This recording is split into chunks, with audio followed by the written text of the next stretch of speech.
If this was a car or a truck, there's no way I would have lowered it down by hand. But this is all pretty light, thankfully.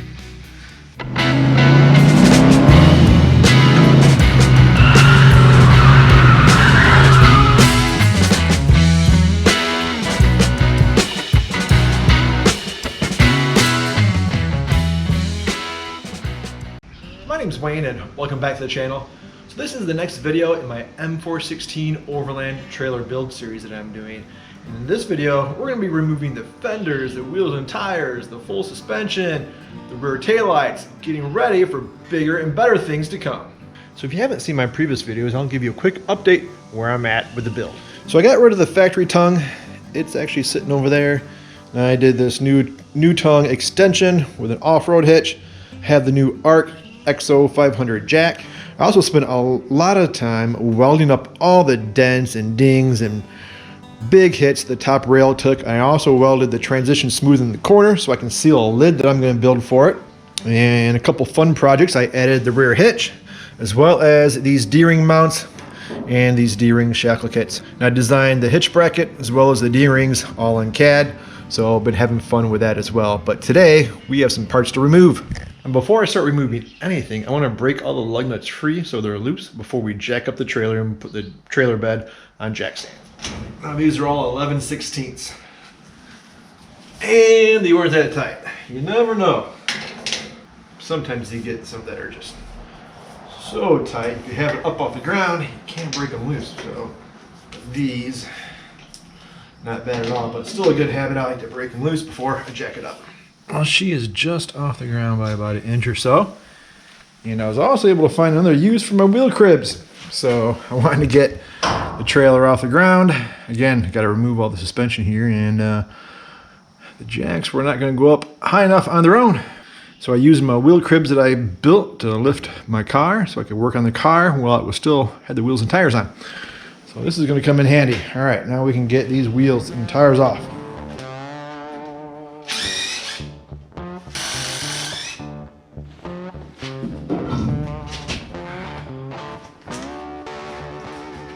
All right, wheels and tires are off.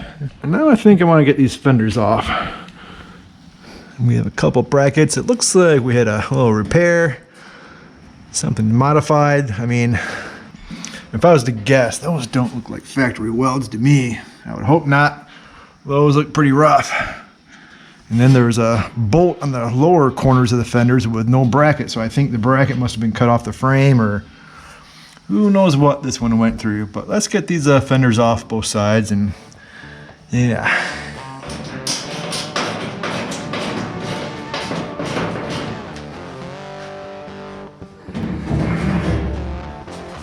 Easy as that.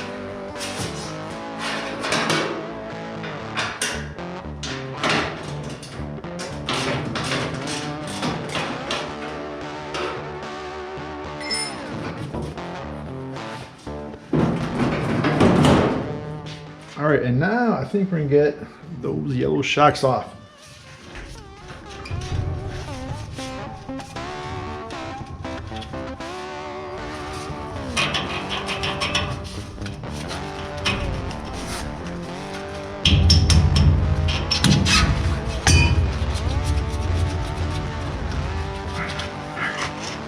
All right, let's test out these shocks. I'm always curious of how they do. Yeah, not ideal. Nah, 0 for 2.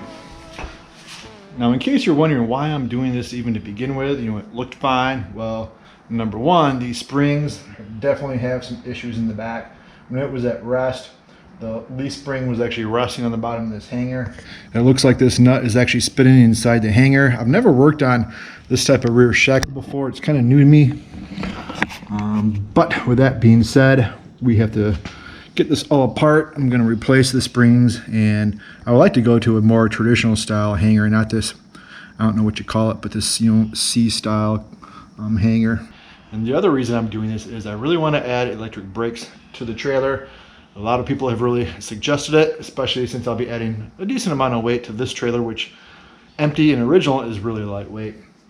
So with that being said, the plan is to upgrade to a 3500 1-ton axle with the electric brakes, and then just redo the springs and everything while we're at it. So that's why we're just ripping all this out right now. And now let's get the parking brake off. All right, so we just have a little cotter pin on the bottom, and this pin will pull out in the rear.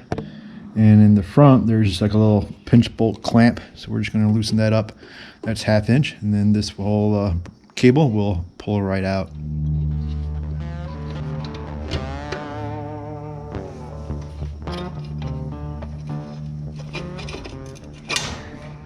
All right, so there's a little anchor spot here on each end of the rail.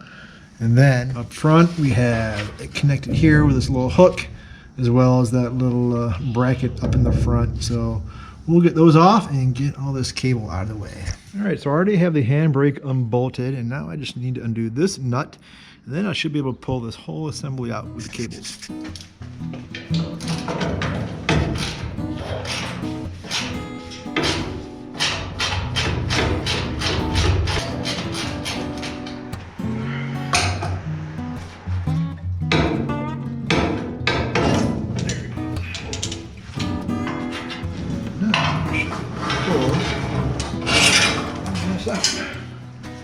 All right, now I think I'm gonna unbolt the U-bolts, and then after that I'll probably do the rear hangers, and then I can get the axle out, and then I'll come and do the front hanger last, I think. We'll see how that goes.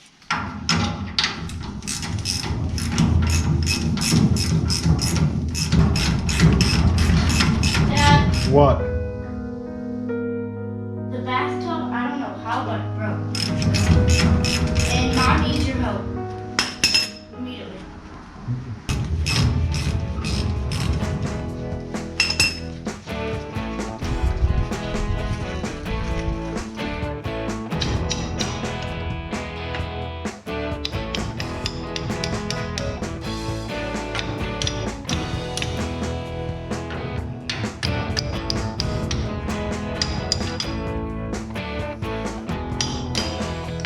All right.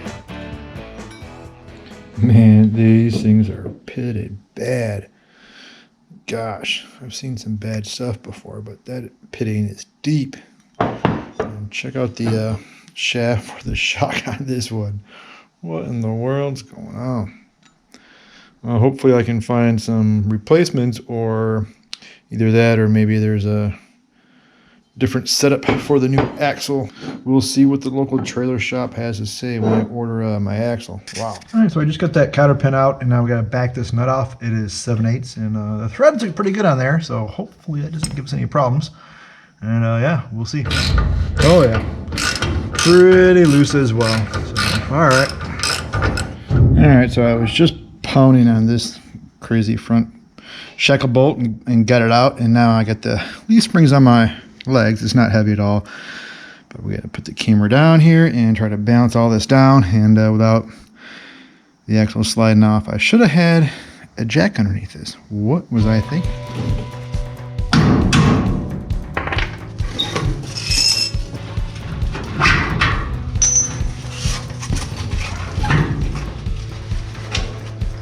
Now, if this was a car or a truck, there's no way I would have lowered it down by hand. But this is a pretty light thing for me. Right, so I'm unscrewing this top bolt. This seems like, oh, it's actually threaded. Like I said, I've never worked on one of these before, so interesting. It should be it. Done.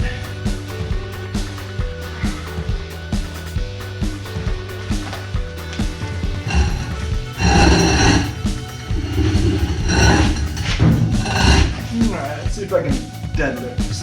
Oh yeah, no problem. Well, that went pretty well for an afternoon of work. Everything's out, and the only thing that's really left is the mounts, and probably the taillights I want to get off as well, but we'll do that another day. But yeah, she's looking pretty naked right now. I mean, the neat thing about these is they're so easy to take apart. You know, the tub can come off the frame with just a few of the bolts holding it on. But yep, we're getting a good pile of parts here. The guy I bought this trailer from mentioned he'd be interested in some of the parts I didn't use, so I'm gonna get a hold of him. Hopefully he's willing to buy those from me, because I don't need them. Yeah, so we're making progress here. All right, so now to get these hangers off. Man, it looks like these pieces were sitting in a swamp. They are so rusted and pitted like some of the other parts on this trailer, but we'll see. And in case you're wondering, I did measure this distance from this center hole to this center hole. It's 33.5.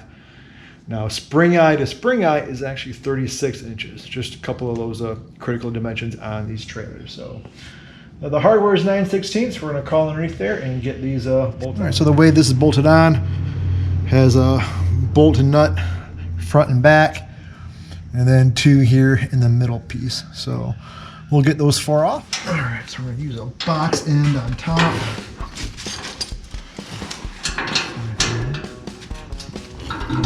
Socket and extension on the bottom. Get those loose.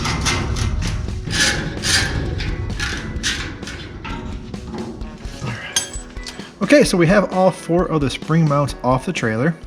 All right, now I want to get the wiring harness out of the trailer. It's pretty simple. You know, I won't be using any of it. Definitely going to be a full rewire on this one, as well as this tail lamp. So let me show you those. It's kind of neat how they made those little wire brush guards. This bracket is bolted to the C channel through here with a couple little bolts you can see running through there. But the brush guard is welded to the rear C channel, and it's welded here. So I'm gonna have to cut these off. It's a neat design, but it's not horizontal. It's all welded on, kind of permanent. So we'll unbolt the tail lamp and then this bracket. Then I'm gonna have to get my cutoff wheel and do some cutting and grinding to get that mess off. So it's a neat idea, but just not executed very well up to my standards. So let's get this cleaned up.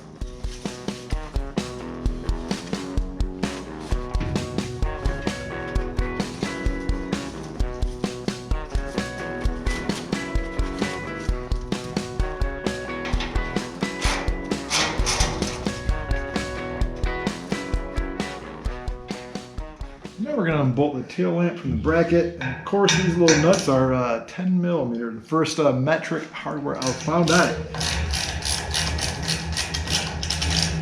And almost everything's like been painted over. So all these like nuts, you can't run them off by hand just because there's that little bit of gray paint on the threads of everything. So yeah, definitely one of my pet peeves, but we're going to fix that.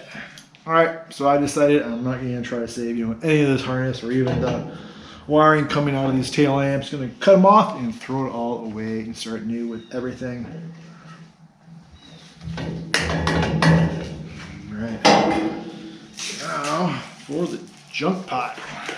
All right, so I did loosen up these nuts when I was underneath the trailer, but I did leave them attached. That way it'll hold this whole bracket and assembly on while I'm cutting through these, big booger welds. So we're gonna try to get these things cut off and get it cleaned up on both sides, and then we'll get these mounts unbolted.